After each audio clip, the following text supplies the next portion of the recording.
किए एही महिला कमांडो जहांको प्लान ने फसी गला एते बड़ नक्सल संगठन। अमावास्या अंधार रातिरे केही किछि बुझी पारिलेनी। घंच जंगल भितरे गड़िला जनक परे जणे नक्सल मुंड। ढाल साजी जवान को देइथिले सुरक्षा, माओ साम्राज्य को करिथिले निपात।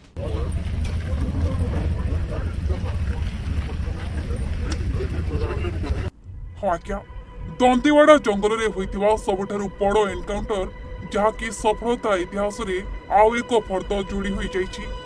जवान मानक एते बड़ सफलता को नहीं एबे सबुठी चर्चा। छत्तीसगढ़ राज्य गठनर 24 वर्ष रे एहा थिला सबुठारु बड़ एनकाउंटर। तेबे दंतेवाड़ा जिला सीमा जंगल में 2 दिन तले होइतिबा एनकाउंटर को नहीं अनेक रोचक तथ्य सामना को आसिछि। एते बड़ आक्रमणर आदौ आकलन करिनथिला नक्सल संगठन।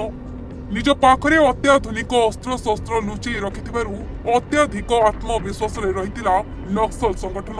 जदि आक्रमण हुए तेबे महिला नक्सल को ढाल करी टॉप कैडर खसी जिबे बोली आशा करथिले, किंतु गत शुक्रवार सकाळे ठीक तार ओलटा होइथिला। नक्सल माने जे आक्रमण रणनीति को आपणाइथिले ताकू ही प्रयोग करथिले जवान, जहा फल छत्तीसगढ़ नक्सल इतिहास रे सबुठारु बड़ एनकाउंटर सफल होइछि। बहुत बढ़िया है, शाबाश, शाबाश, बहुत अच्छे, बहुत बढ़िया है, हमारे पास तो रिकॉर्ड बना दिया तुम लोगों ने। खबर मुताबिक आबुजबड़ जंगल में नेंदूर थुथुली मध्य 50 रु ऊर्ध्व नक्सल एकत्रित होइथिले। खबर मिलवा मात्रे 2टी टीम गठन होइथिला। दंतेवाड़ारू डीआरजी जवान और नारायणपुर एसटीएफ जवान जंगल में पशिबा परे दुई पटु नक्सल को घेरी जाइथिले। ऑपरेशन जटिल अंश थिला 2 जिलार जवान मध्य समन्वय रक्षा करिबा। तेणु जणे भी नक्सल जेमिति खसिबाकू रास्ता पाइबे नहीं सेथिपई प्रथमे गोटे बलय प्रस्तुत करथिले जवान। प्रायतः नक्सल आम्बुश रे फसाई जवान को उपरे आक्रमण करिथांती। एही रणनीतिर प्रयोग करी एथर नक्सल को आम्बुश रे फसाइथिला जवान। 2 दिन तले ही अमावास्या जाइथिबारु घंच जंगल अंधार रे भरी रहितिला।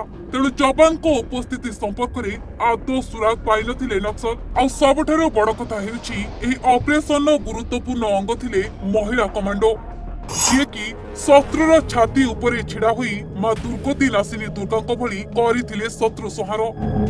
दुर्दांत नक्सल को पाई एकाकी साजिथिले काळ। जंगलर प्रत्येक कोण को पूर्वर ही भल रूपे जानिथिले महिला कमांडो। तेणु नक्सल को खसिबा बाट को महिला कमांडो ही बंद करथिले। सम्मुख को आसी लड़ाई करिथिबा बेले पुरुष जवान देइथिले सहयोग। नक्सल पूर्व रणनीति अनुसार महिला नक्सल को आगो को छाड़िथिले, किंतु महिला कमांडो एथिपई प्रस्तुत रहिथिबारु अल्प समय मध्य महिला नक्सल को बलय को भेद करिबारे सक्षम होइथिले, जहा फल 13 जन महिला नक्सल और 18 जन पुरुष नक्सल निहत होइछंती। प्राय 9 घंटा धरी ऑपरेशन चलिथिबा बेले सेतिरु 4 घंटार लड़ाई अति भीषण थिला। महिला नक्सल और महिला कमांडो को चित्कार रे पूरा जंगल रे जेमिति कंपन सृष्टि होइथिला। आ शेषरे महिला कमांडो को रण हुंकार रे थरी उठिथिला पूरा जंगल। आ तापरे जनक परे जड़े माटी कामुडी पड़िथिले दुर्दांत नक्सल। आ एसबु भितर आश्वस्ति करदेला भली खबर हेउछि एते बड़ ऑपरेशन रे कोनोसी जवानकर किछि क्षति होई नथिबा सूचना मिलिछि।